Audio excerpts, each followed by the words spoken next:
বদ নজর থেকে বাঁচার জন্য কি দোয়া পড়তে হবে?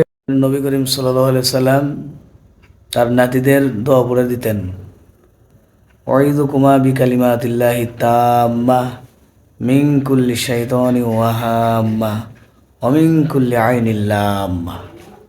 উইযুকুমা বিকালিমাতিল্লাহি তাম্মাহ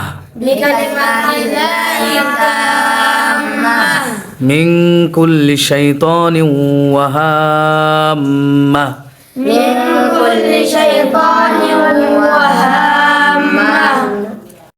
ওয়া মিন কুল্লি আইনিল লাম্মাহ।